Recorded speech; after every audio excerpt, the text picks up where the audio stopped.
India Legal presents Courts Roundup.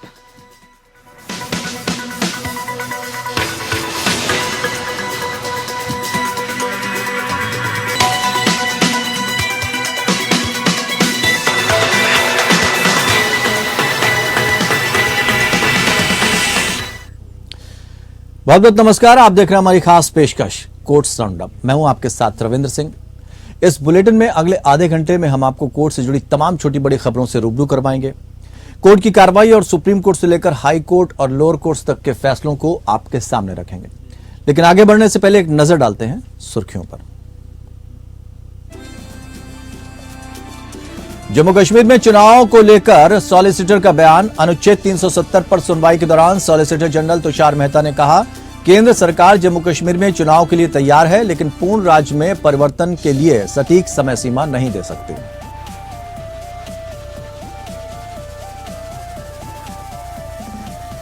Supreme court की website पर हुआ साइबर अटैक। सुप्रीम कोर्ट ने लोगों को किया सतर्क, व्यक्तिगत और गोपनीय जानकारी को साझा न करें, मौद्रिक लेन देन के दौरान बरतें सावधानी।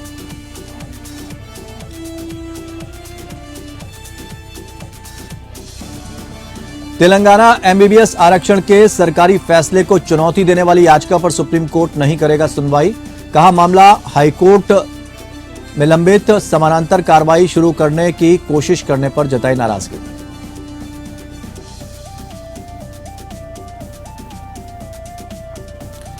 सुप्रीम कोर्ट ने हत्या के मामले में समझौते के आधार पर गुजरात हाईकोर्ट के जमानत आदेश को किया रद्द। कहा, आश्चर्य है कि राज्य सरकार ने 6 महीने तक हिरासत में रहने के बाद आरोपी को जमानत देने के आदेश को चुनौती नहीं दी।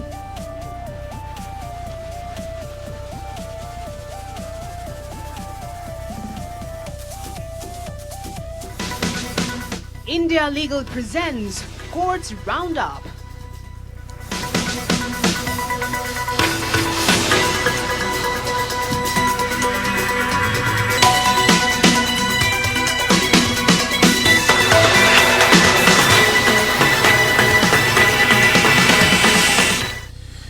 चलिए कोर्ट्स राउंडअप में बढ़ते हैं आगे। सुप्रीम कोर्ट में 13वें दिन भी जम्मू कश्मीर से अनुच्छेद 370 को हटाए जाने के खिलाफ दायर याचिकाओं पर सुनवाई हुई।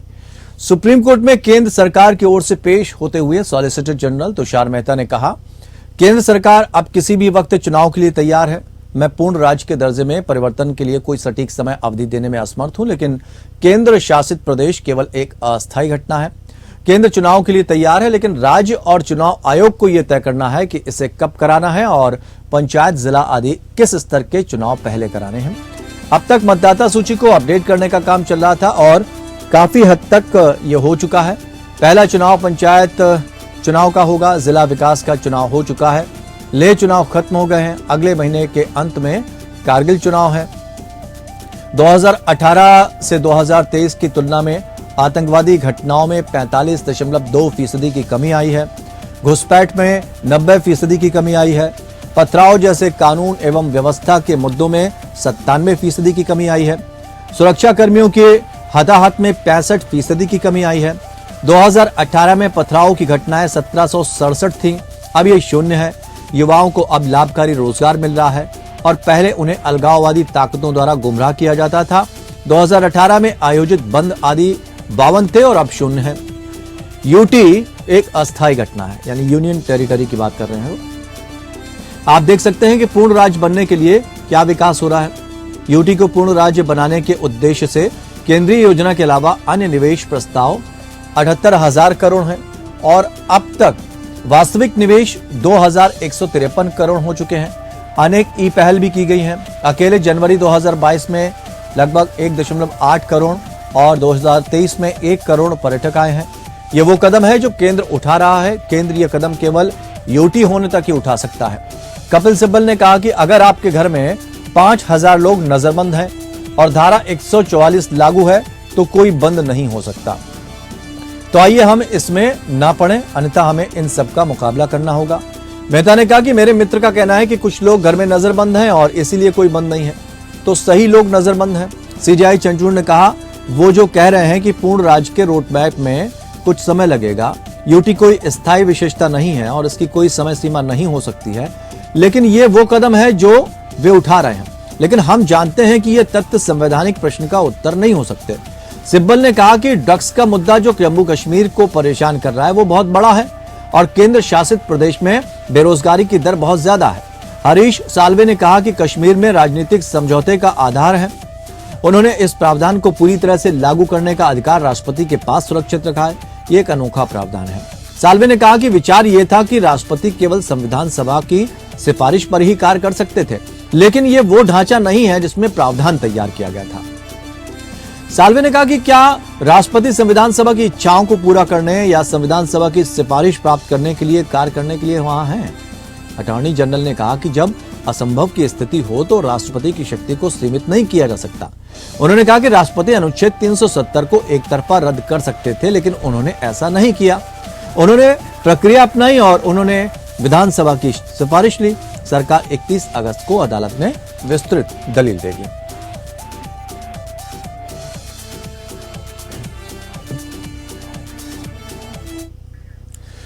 सुप्रीम कोर्ट ने सुप्रीम कोर्ट की एक फर्जी वेबसाइट के बारे में सार्वजनिक अलर्ट जारी किया है। यह वेबसाइट फिशिंग हमले के लिए बनाई गई है।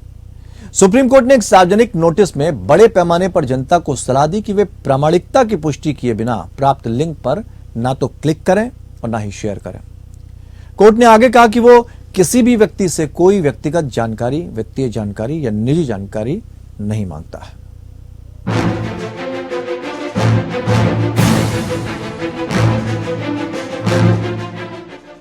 सुप्रीम कोर्ट की वेबसाइट पर साइबर अटैक की खबर सामने आई है।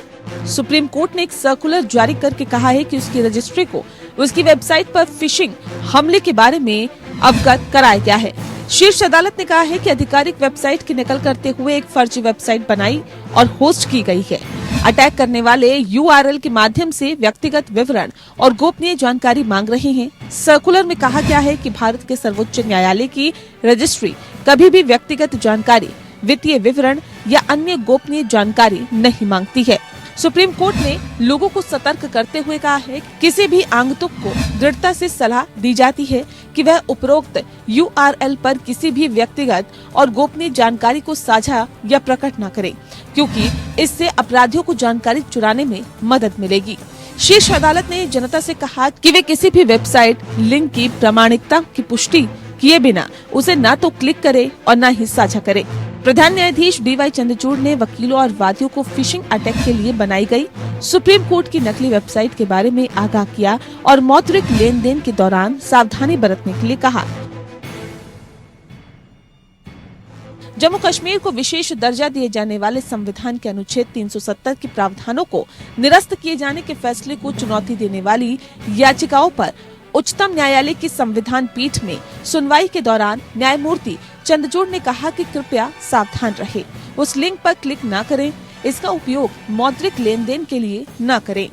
सर्कुलर में कहा गया है कि सर्वोच्च न्यायालय की रजिस्ट्री ने फिशिंग हमले को लेकर गंभीर कदम उठाए हैं और इसकी जांच करने और अपराधियों को न्याय के कटघरे में लाने के लिए कानून प्रवर्तन एजेंसियों को इसकी सूचना दी है।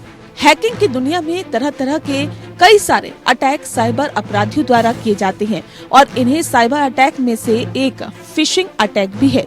ये काफी अधिक लोकप्रिय साइबर अटैक है। इसके चंगुल में फंसने वाले लोग न सिर्फ पैसा बल्कि पर्सनल डाटा भी गवा देते हैं।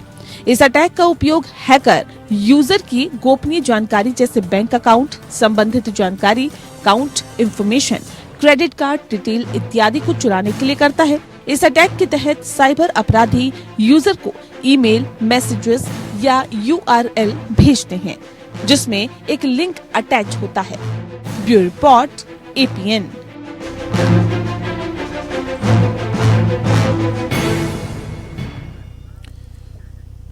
सुप्रीम कोर्ट ने तेलंगाना में MBBS परीक्षा में स्थानीय उम्मीदवारों के लिए 100% आरक्षण में हस्तक्षेप करने से इनकार किया है। खंडपीठ ने तेलंगाना हाई कोर्ट के समक्ष लंबित इसी तरह की याचिका के मद्देनजर उम्मीदवारों की याचिका पर विचार करने से इनकार कर दिया और ऐसी याचिका पर नाराजगी जाहिर की।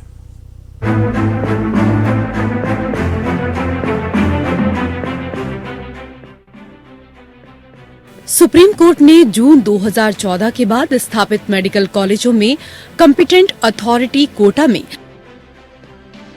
स्थानीय उम्मीदवारों के लिए 100% आरक्षण की तेलंगाना सरकार की नई शुरू की गई नीति को चुनौती देने वाली याचिका पर विचार करने से इनकार कर दिया है। जस्टिस PS नरसिम्हा और जस्टिस SVN भट्टी की खंडपीठ ने तेलंगाना हाईकोर्ट के समक्ष लंबित इस तरह की याचिका के मद्देनजर उम्मीदवारों की याचिका पर विचार करने से इनकार कर दिया।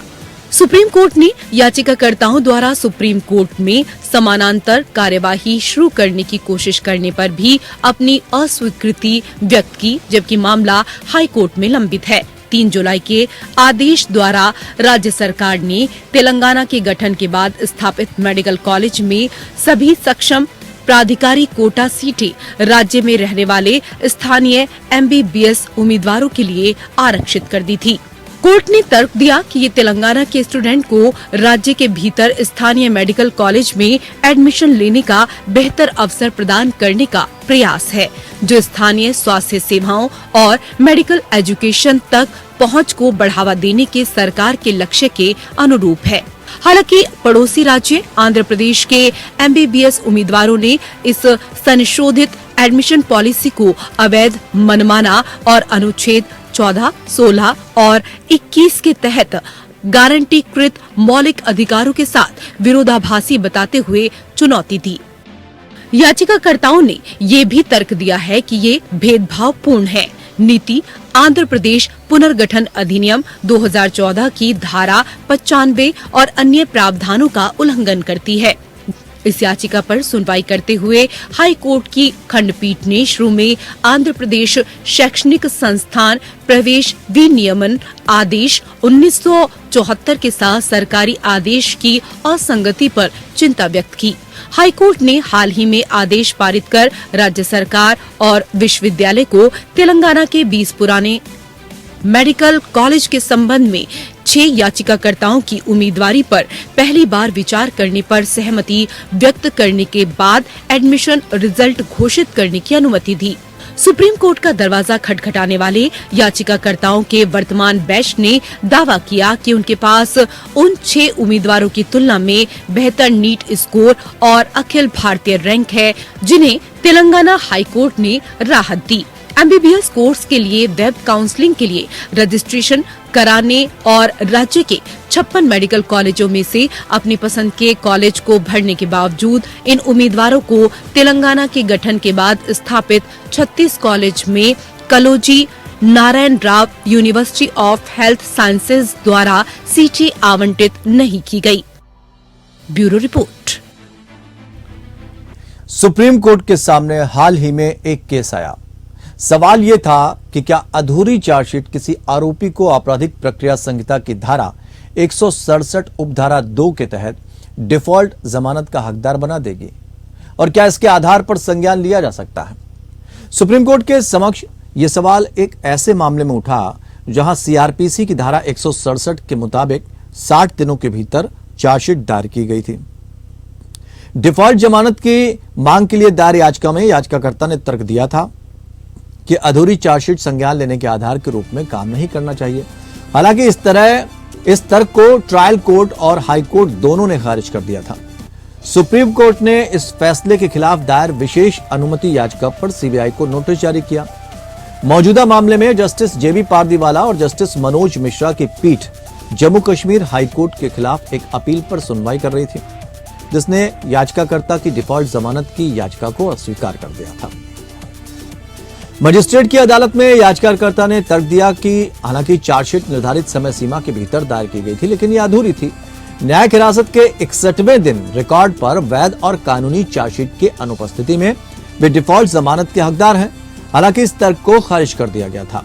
सुप्रीम कोर्ट के समक्ष याचिकाकर्ता की ओर से पेश सीनियर एडवोकेट देवदत्त कामत ने जोर देकर कहा कि अधूरी चार्जशीटों पर संज्ञान नहीं लिया जा सकता है। इस साल अप्रैल में सुप्रीम कोर्ट की 2 जजों की पीठ ने रितु छाबरिया बनाम यूनियन ऑफ इंडिया और अन्य मामले में फैसला दिया था कि जांच एजेंसी की ओर से जांच पूरी किए बिना दायर की गई अधूरी चार्जशीट आरोपी के डिफॉल्ट जमानत के अधिकार को खत्म नहीं करेगी। पीठ ने आदेश दिया कि अदालतों को रितु छाबरिया के फैसले के आधार पर डिफॉल्ट जमानत की मांग करने वाले आवेदन को स्थगित कर देना चाहिए।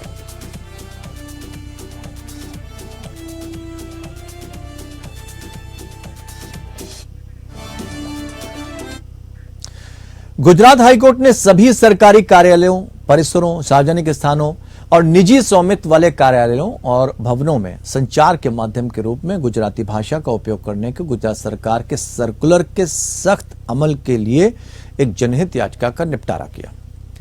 जब जनहित याचिकाकर्ता या संगठन गुजराती विचार मंच के वकील ने प्रस्तुत किया कि अधिकांश स्थानों पर भाषा का उपयोग किया जा रहा है, लेकिन निजी व्यक्ति निजी सार्वजनिक परिसरों जैसे सिनेमा हॉल, रेस्टोरेंट आदि के लिए सर्कुलर का पालन नहीं कर रहे हैं। मुख्य न्यायाधीश सुनीता अग्रवाल और जस्टिस अनिरुद्ध पी माई की खंडपीठ ने कहा कि इस प्रकार टिप्पणी की निजी लोगों को संवेदनशील बनाना होगा, उन्हें अदालत के आदेश से मजबूर नहीं किया जा सकता।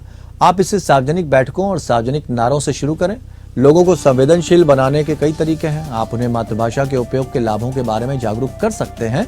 हम उन्हें कोई परमादेश जारी नहीं कर सकते। न्यायालय ने राज्य के वकील से यह सुनिश्चित करने के लिए कहा कि सरकार का सर्कुलर सही अर्थ और भावना के साथ हो और इसके साथ ही जनहित याचिका का निपटारा कर दिया। चीफ जस्टिस ने सुनवाई के दौरान कहा कि वो देख रही हैं कि ज्यादातर जगहों पर गुजराती भाषा का इस्तेमाल किया जा रहा है। उन्होंने ये भी कहा कि वो गुजराती पढ़ने और समझने की कोशिश कर रही हैं। गुजरात हाईकोर्ट ने उस जनहित याचिका को गलतफहमी मानकर खारिज कर दिया था, जिसमें राज्य सरकार को, जो कि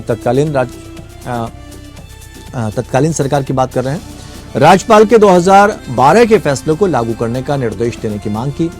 फैसले में हाईकोर्ट के समक्ष अदालती कार्रवाई में अंग्रेजी के अलावा गुजराती भाषा के उपयोग को अधिकृत किया गया। इस जनहित याचिका में गुजराती भाषा के उपयोग की अनुमति देने के प्रस्ताव को खारिज करने वाले सुप्रीम कोर्ट के चीफ जस्टिस के अक्टूबर 2012 के फैसले को भी चुनौती दी गई।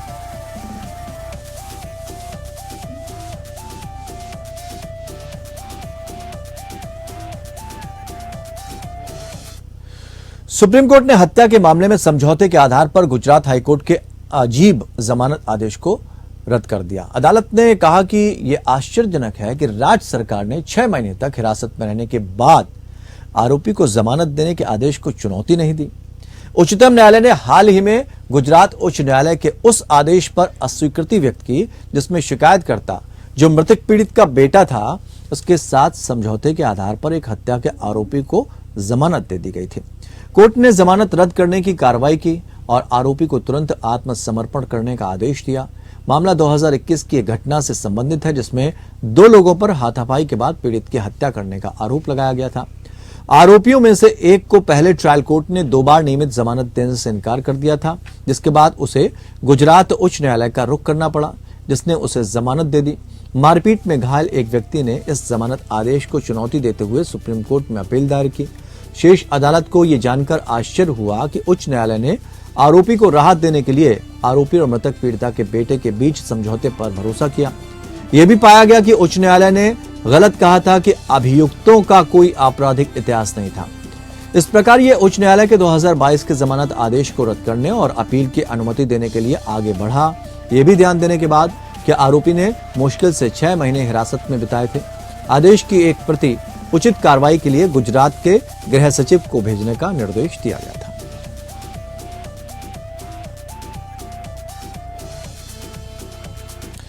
बिल्किस बानो के रेप और उसके परिजनों की हत्या के मामले में दोषियों की रिहाई को चुनौती देने के मामले में जस्टिस बीवी नगरत्ना के अध्यक्षता वाली बेंच में रिहा किए गए दोषियों में से एक की तरफ से कहा कि पहला विषय है कि 13 मई 2022 के सुप्रीम कोर्ट के आदेश के आधार पर सरकार द्वारा इस मामले को निस्तारित कर दिया गया था।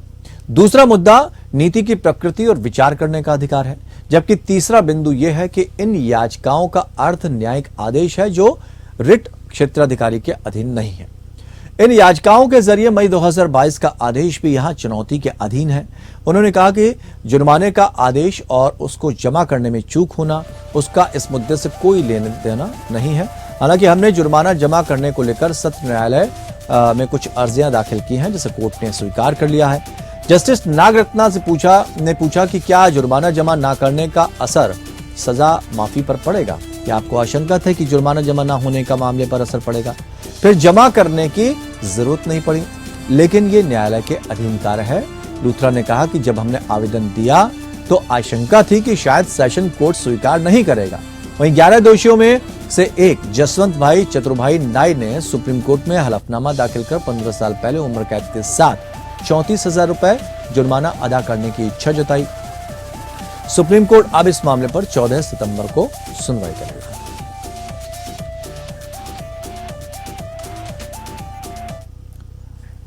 सुप्रीम कोर्ट की खंडपीठ ने बॉम्बे हाई कोर्ट के आदेश को चुनौती देने वाली अपील पर सुनवाई करते हुए अपीलकर्ता को अंग्रेजी लेक्चरर के पद पर बहाल करने के लिए संविधान के अनुच्छेद 142 के तहत अपनी अंतर्निहित शक्तियों का इस्तेमाल किया है। इंडिया लीगल के वेब रिपोर्टर आपको बताएंगे कि अनुच्छेद 142 के तहत सुप्रीम कोर्ट की क्या शक्तियां हैं।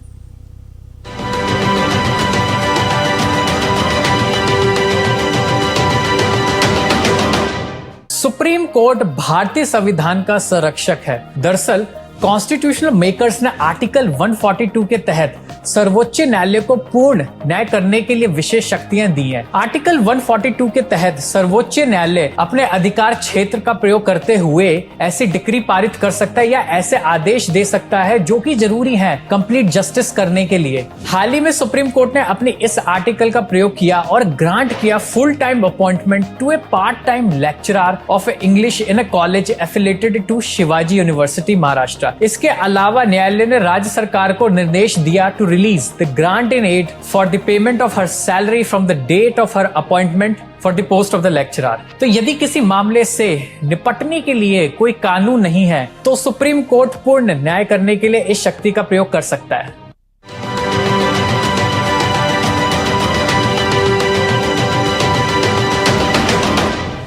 तो कोर्ट्स राउंडअप में फिलहाल इतना ही, लेकिन खबरों का सफर लगातार जारी रहेगा। जुड़े रहिए हमारे साथ।